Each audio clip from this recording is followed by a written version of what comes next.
Okay, hello everybody, and welcome to Physical Science for today. We have on our agenda just a couple of announcements. You'll be turning in your specific heat lab if you haven't done that already. We're going to take a little bit of notes. That's why I'm here on video today, and then you'll have some opportunity to practice what we take some notes on. So just first and foremost, thank you for all of your hard work as I have been gone. I just kind of want to review what has happened over my absence. So right now we're in a unit on heat and thermal energy. And last Tuesday we talked about specific heat. We took notes and we learned how to describe how specific heat difference is from substance to substance. And you've also been working very hard on learning how to calculate specific heat for very different substances. Then last block day and Friday, you worked on a specific heat lab, which was a packet that led you through like some kind of paper demos of what it's like to calculate specific heat when you combine two different substances. So you looked at copper and water and water and water, and then you looked at a mystery metal and water, and you completed parts 1 and 2 of that lab. Finally, hopefully you turned in outline 11.1 last Friday.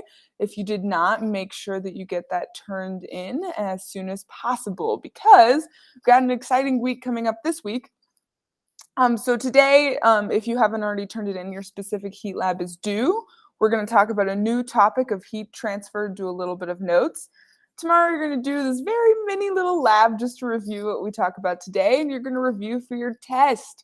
So on block day, Wednesday and Thursday, you're going to cover your exam on heat and thermal energy. So lots of things coming your way to get prepared for that. The main topics of this week is really applying what we learned about specific heat and then now talking about basic processes of heat transfer. So we're going to be talking about convection, conduction, and radiation. So again, your exam is coming up on block day. So for my periods that are odd, that's on Wednesday. For my even periods, that's on Thursday. There is a test review guide that you should start working on. It's on pages 29 and 30 in your workbook. And I just wanted to give everybody a little bit of a tour just of where to find some things on Schoology. Let's change tabs over real quick to our physical science page. So this is where you come in for physical science. Right now, we're on the heat and thermal energy page. If you've missed anything in the last week or so of this unit, I actually have every single day of this unit laid out. So you could get notes from last Tuesday. You could get both parts of the lab, part 1 and part 2. If you need the handout, I have some in class, or you can print one out here. These are the notes that we're doing today, along with the practice problems, and where you can find this video that we're actually watching in class today. And then you can also find information for tomorrow. At the bottom here, you'll find a key to your test review guide. So as you start to work through it, you can help yourself. It's not loading super well, but oh, there it goes. So once you come on here, you should see the key for these problems so you can check yourself. And please utilize your classmates and all your notes if you have any specific questions about any of these answers here. There it goes. And then another resource that you can use, we're not going to do this in class, but if you want something else to kind of test what you know, if you click on the information for tomorrow on Popcorn Lab and exam review, you'll kind of find our objective for the day. There also is a link to a Kahoot that you can click on and study outside of class if you so choose. So come ready on block day for your heat and thermal energy exam.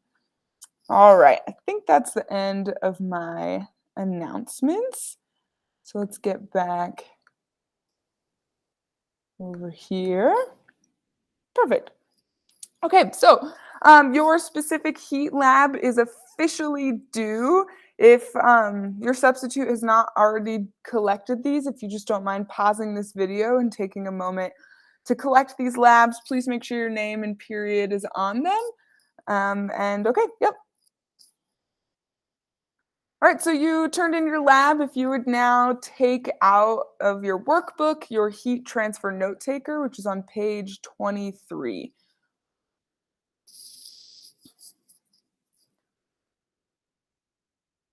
Okay. So just as maybe a couple more of you are fishing that out of your notebook, I wanted to propose a little bit of a warm-up question. So in a moment here, you're going to turn to the person next to you in your row, and we'll pause the video while you do this. And I want you to answer with the person next to you these following two questions. So number one, with regard to specific heat, what is a benefit to being made of 68% water? And what I mean is by being made of, I mean us humans. And number two, why do you think the average temperature difference on the moon is approximately 510 degrees, yet the average temperature difference between day and night on Earth is only 26 degrees? Okay, if you don't mind pausing this video and turning to a neighbor to discuss. Okay, welcome back. So just a couple review about specific heat. The higher a number is for specific heat, the more energy it takes for that substance to change temperature. So water has a very high specific heat. It has 4,184 joules per kilogram per degree Celsius. So what that means is that water really likes to maintain its temperature. It takes a ton of energy for water to fluctuate. And you saw that in your lab last week. You were adding hot metals, theoretically, to these different substances of water. And even with these hot metals that you're adding, the temperature of water really only shifted by 1 to 4 degrees in Celsius. So, with our own body, when we're made up of water, that really allows us to sustain a lot of external temperatures and really maintain a stable internal temperature. So, we can be outside in the hot sun or we can be outside in the cold snow, but still keeping our internal body temperature stable so that we can maintain all of our life functions. So, that's a huge benefit to having so much water be in our body. And it's also why we have to drink so much water every day. For number two, this question also has to do with water. The moon doesn't have water covering its surface like the earth does. The earth is covered in oceans. So with the earth being covered in ocean, it's just like how you are made up of water. The earth is made up of water, and it sustains a lot of energy to change the temperature of the earth. Now, there are still significant changes across the globe, night and day. You can talk about a lot of different things that impact temperature, but just in comparison to the moon is going to see a huge temperature fluctuation because it doesn't have that stability of water to maintain the heat of that little floating moon out there versus our Earth. The water is really helping us maintain that temperature. So that kind of gives you a little bit of review about specific heat. So we're going to apply that today, our concept of heat and thermal energy, and we're now going to talk about how do you transfer heat from one object to another. So you give off heat when an object's thermal energy is transferred. So the three ways of thermal energy that we're going to be discussing today is going to be conduction, convection, and radiation. And there's places for you in your note taker to write down these definitions. And then on the right side of your column, you have places where you can list examples that we're going to talk about in this video. So first and foremost is conduction. So I'll just give you a moment to write this down.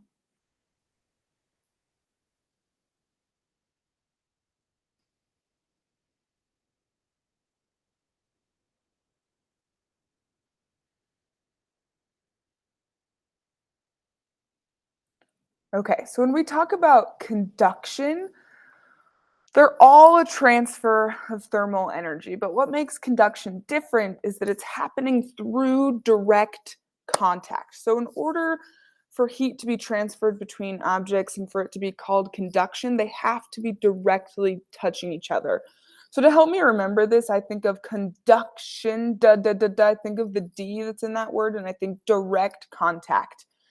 Um, what happens is through direct contact, since things are touching, this is also happening through molecules in mostly solids. So we energize the molecules. Remember, as molecules get more and more energy, they heat up and they move faster and faster and faster.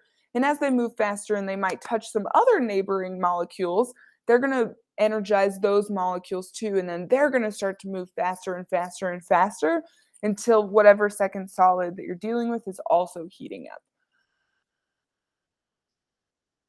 So I like to think about a visualization for what's actually happening when particles are moving. Conduction. So here we see two likely lads toasting some marshmallows on an open fire. One of them has chosen a metal rod to put their marshmallow on the end of, the other one chose a glass rod. Which one of them do you think is going to burn their hands on their rod first? Well, let's wait and see. Oh, there we go. We can see it was the guy with the metal rod. Why do we think that was? Well, actually, it's because metals are much better at conducting than glass. Glass still does conduct, just not as well. Let's zoom in and look at the particles in the glass and see how it conducts. So glass is a typical solid in the way it conducts. The particles by the fire start to gain heat from it and start to vibrate much more vigorously. They then collide with the particles next to them, passing on the energy, and slowly down the rows, each particles vibrate more and more vigorously, passing on heat to the next one through collisions. So it progresses slowly through the glass. This is how conduction happens in most normal solids, and it's why solids are so good at conducting, because the particles are so close together that they collide very often. If you imagine it with a liquid or with a gas, the particles are quite far apart, so they do still conduct, they can still collide, it's just not going to happen very often. Right, now let's look at the metal and see why metals are such amazing conductors. If we look at the metal, we see there's still the same process happening as in the glass. The atoms near the fire are gaining heat and vibrating and colliding with the ones next to it. But there's an extra thing happening inside of metals. There's all these tiny little electrons whizzing around. They're called free delocalized electrons. They can bump into all the ions throughout the metal, so they can gain heat from the hot end and race straight down and bump into an atom at the cold end, therefore spreading the heat through the metal much quicker. This is why metals are so amazing at conducting. So, what's the key information to remember from this? Well, the key bit of information to remember is that conduction is the transfer of heat via particles colliding with each other. Solids are the best at conducting because the particles are so close together. Liquids would be the next best, but they're pretty rubbish, and gases would be awful because the particles are so far apart they don't collide very often. Also, metals are the best of all solids at conducting because they've got free delocalized electrons, which can transfer heat from one end to the other very quickly. Okay, so hopefully that gives you a little bit more information about how conduction actually happens within the movement of particles at a molecular level. So this is in that example column on your note taker. So some common examples of how heat is transferred through direct contact. If I was to go outside right now and stick my hand in the snow, well, heat is always going to transfer from something that is hot to something that is cold. So I'm going to see a direct transfer, conduction, leaving the heat from my hand to the snow, and the snow around my hand is slowly going to melt. If I were to hold a hot cup of tea, it's going to make my hands feel warm. There's direct heat transfer between the hot liquid in the tea to the ceramic cup, then to my hands. Again, we're moving along a gradient of heat transfer, moves from hot to cold. For if you have ever had to brand metal, or if you've ever had the opportunity to work with blown glass and you were to stick a metal rod into a fire, very similar to the video that we just watched, conduction works along metal surfaces very well. So if you were to stick a hot iron into a hot fire, those molecules in the hot iron would be energized. They'd move faster and faster and faster, and conduction would move up the hot iron pole until eventually it would reach your hand. So that was our first one. A couple other things about thermal conductors versus something else that's called an insulator. This is actually at the bottom of your note taker. So if you skip below convection, land and sea breeze, and radiation, it says conductor and insulator. This is where that is right there. So we have different names for different types of materials based off of how much, how able they are to have energy flow through them. So if it is a conductor, that means that it easily has heat transfer move through it. So it allows heat to easily flow. So this is where you're going to see a lot of metals. So we already talked about iron. You have most of your pots and pans in your kitchen or steel. Um, Anything that is really all of like the copper wires that run through all of our electricity, those are really great conductors. They allow heat and energy to move through them very freely. Now, an insulator does not allow heat to flow easily. So this in Colorado we're very familiar with. We love to insulate ourselves in the winter with puffy jackets, with cotton. Also, really great insulators are things that are like rubber. So that's why you have a copper wire that allows heat and electricity to run through it. But if you put rubber on the outside, that's an insulator and it's kind of protecting us from that energy flow. So those two different kinds. Other types of insulators would be glass, oil, diamonds, dry wood. Um, and then I think, like I said, with conductors, I mentioned metals, but another also really great conductor is seawater. It has to do with it being salty and it being ionized, but that's why electricity can run really, really quickly through salty seawater. Okay, so I'll post this video on Schoology for you all to watch. It's a really, if you're very interested in like engineering, it's a good video to look at to see how that they have created eco-friendly windows to help with the escape of heat. That's a huge engineering problem as we heat up our buildings in the winter, but the outside is very cool. We still want windows. Well, glass is an insulator, but it's not a perfect insulator. It can still let some heat escape through. So these engineers created something called aerogel, which is help insulating the glass window panes in our infrastructure buildings and helping us save heat and energy. So I'll post that online, something for you to look at as a study material later on. Okay, so heat transfer item number 2, convection. I'll give you a second to write this one down.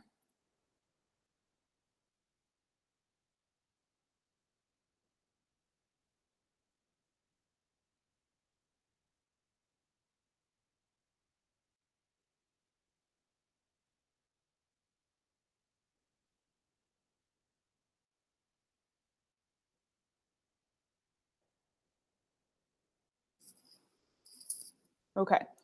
So convection is when you're looking at, again, the transfer of thermal energy. So you still have the movement of molecules, but what makes convection different is that that movement is happening through a fluid. And when you hear fluid, you probably think just liquid, but I mean fluid by anything that has the ability to flow. So that would have continuous movement. So that's going to include both liquids and gases. So remember that with convection, within a fluid, it's both for liquid and gas. So what really happens is as you have a convection, whatever you're heating up will start to create some sort of circulation. So it'll, as you convect, let's say water, as you can see in this picture, and you see these arrows that are moving, as you're heating up the water on the bottom, something that has more heat is going to become more dense and it's going to sink to the bottom of the pot. As it maybe rises and has less heat, it is going to become less. Okay, wait. I think the way I just worded that was improper. What I'm trying to tell you is that things become less dense as they're heated. So if something is heated, it becomes less dense and it rises up to the top. And then as it cools back down, it contracts and it comes back to the bottom of the pan and then it gets heated up. I think I have a pretty good video that can kind of help explain what I'm trying to talk about here. So this is a convection current that they put 2 buckets of different temperature water. So one is hot and one is cold. And on top of it, they laid this other bucket they dipped blue dye and red dye into. And you can see as they add the different colors dyes, you can see the convection current that is happening. So some of the water, as it is getting heated, it is getting less dense. So it is rising. And that is what you see by the red dye. And then on the blue dye, as some of that water is then it's lost a lot of heat, and so then it is contracting and it's coming back down to the bottom. But then as you see, it travels along again, because as it goes along the bottom and it gets heated again, it gets less dense and it expands and it rises back up to the top. So convection always causes this kind of movement pattern. So this really has to do with if anyone has ever surfed in the ocean. This is why surfers surf in the morning. It has to do with convection currents. So this is in the land and sea breeze, and I actually want you to draw this picture that's in this square of one of these. But what you should know from this is that the reason that surfers like to surf in the morning is when you're surfing, you want the wave to be coming towards you, towards the shore, so that you surf back in towards the shore, and you don't want a wave to be going and pushing you back out to the ocean. That's going to make it harder for you to make it back to land. And in the morning, along the ocean, as the sun rises, the sun heats the ocean and the land differently. Now, think ocean water has a very, very high specific heat, so it takes a lot of energy for water to heat up. Land does not take as much energy to heat up. So in the rise of the morning, the land becomes very warm, and that's what you see in this picture right here. As the land becomes warm, that heats up the air above the land. And remember, as something gets warmer, it rises. So as hot air rises, it goes up higher up in our atmosphere. Now, the water and the air that is above the water is cool, because water has a very high specific heat. So even though it's being heated by the sun, it's not heated at the same rate as the land. So with the air above the ocean being cool, we now create this dichotomy, this convection current, where the air above the land is hot and the air above the ocean is cool. So as that hot air rises, and then it's up in the cooler, higher levels of the atmosphere, well, cool air contracts and it falls back down towards the ocean. But then it's going to be pulled back towards the warm land, and you see this convection current happening. And that current is enough to pull the ocean waves closer to the land. Now, the exact opposite happens at night. After the ocean has been heated all day, the air above the ocean is actually warmer than the air above the land. And the convection current moves in the opposite direction, and the tide pushes out towards the ocean.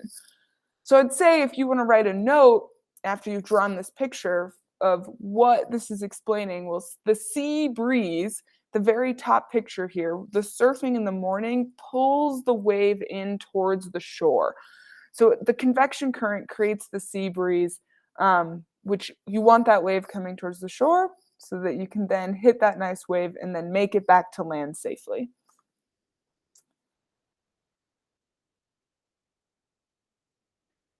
So that's one example. This convection current, the movement of either a liquid or gas. So that was a gas if you're talking about the air above the ocean. We also see a lot of convection currents under our mantle, in what we have right under the ocean. What we see there, you see convection currents of the heat of the core of the earth that's moving. And if you've ever seen or had the pleasure of owning a lava lamp also works off of means of conduction. Oops, I meant convection, my bad. Okay, so the third type of heat transfer is going to be radiation. So that, again, it's a transfer of thermal energy, but this time we're talking about electromagnetic waves. So I'll give you a second to write this one down.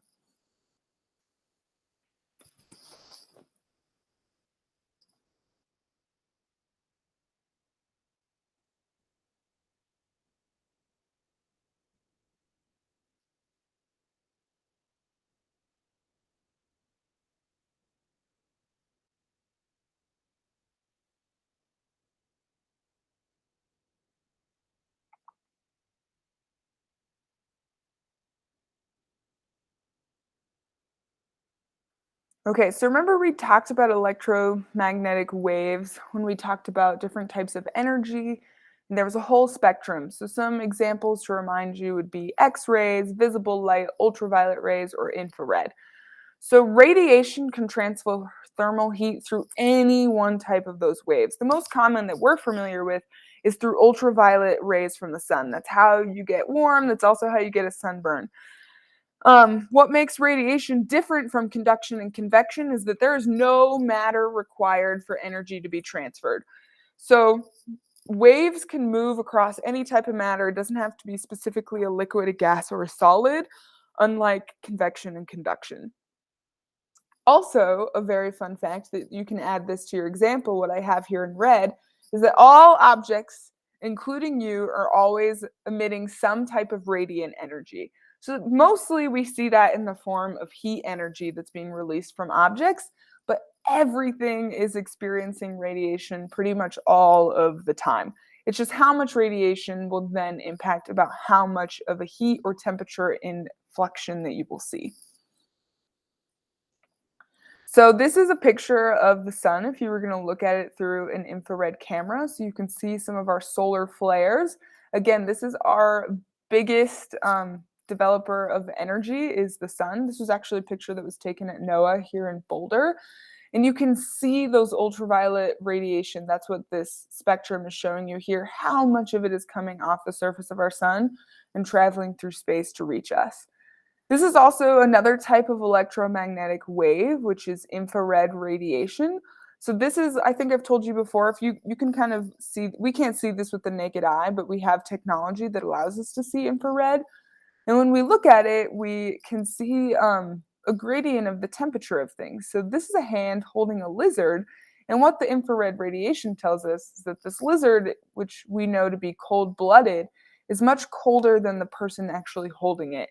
And so this is really great to see, like if you watch that aerogel video to see how heat escapes, but also to become, this works with like night vision if you want to see how much heat is in a room and different types of thermal energy on different surfaces and things like that.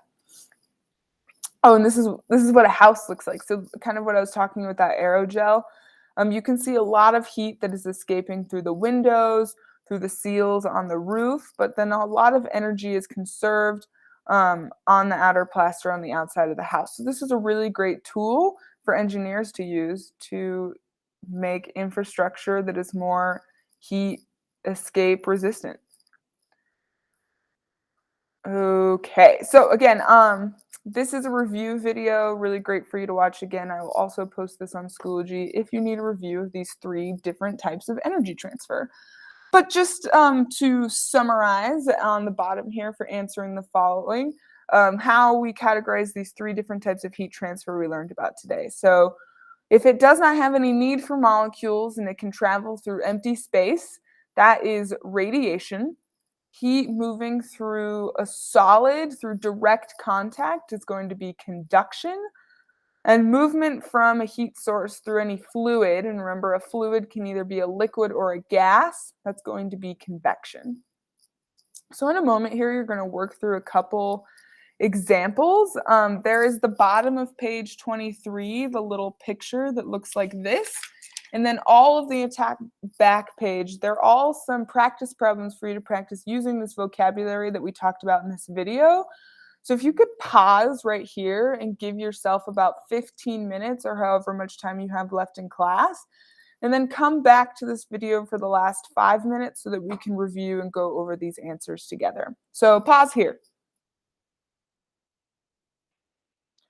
Okay, so welcome back. Hopefully you had time to work with a partner on going through some of these answers, and we're just going to go through it real quick. So on the bottom of page 23, you see a picture of the sun and the earth. So most of the distance between the sun and the earth is empty space. And the sun's energy moves through outer space through the process of radiation. And radiation is special because it does not need any atoms or molecules in order for it to function. So no matter is needed. The second figure, figure B, shows moving air molecules moving over the mountains versus over the sea. So this is heat that's moving through gases and liquids, which we call convection. So convection does need atoms and molecules to work, specifically liquids and gases. So what are kind of in reverse of question 5? What are liquids and gases made up of? Well, they are made up of atoms and molecules. After atoms and molecules of gases and liquid are heated, so this is kind of that convection that we're talking about, as something is heated, it will rise. So warm air, therefore, is lighter than cool air. So it is less dense. It rises up the warmer something gets. Figure D here shows you how heat moves through a solid. So this person is cooking over a fire and they're using the process of conduction. So conduction does need atoms and molecules, specifically conduction, the process of direct contact has to be done through a solid. So solids are all made up of atoms and molecules. And how heat moves through solid is just kind of like one of those first videos we watched. It's the process of heat transfer through the movement of the molecules that are within that solid.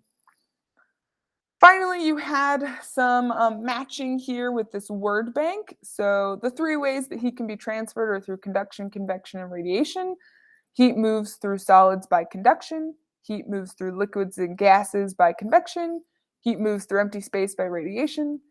In conduction and convection, heat is carried by atoms and molecules. When air is heated, it expands, and when it cools, it contracts. As warm air expands, it therefore rises, and as it contracts, it falls. So then these last few questions of the rising and falling of air are describing heat transfer, which is convection. And if you were to look at the way heat moves from the sun to the earth, that would be radiation. The way that hot water heats your body when it makes contact with your skin, even though this is direct contact, you could have also called this conduction. I was more so thinking through the movement of the fluid and the steam, and the movement that's within your hot shower would be more representative of convection. Wind is a result of heating the atmosphere through convection, and the heat that gives one a sunburn is radiation. If you were to touch a hot stove and burn yourself, ouch, that would be conduction. And finally, heat that travels at the speed of light, which would be anything in the electromagnetic spectrum, that's going to be radiation. All right, so that summarizes for today. If you have any questions or need any more information, you can come back and look at this video or any of those other videos that are posted on Schoology. All right, have a great rest of your day, and we will talk tomorrow.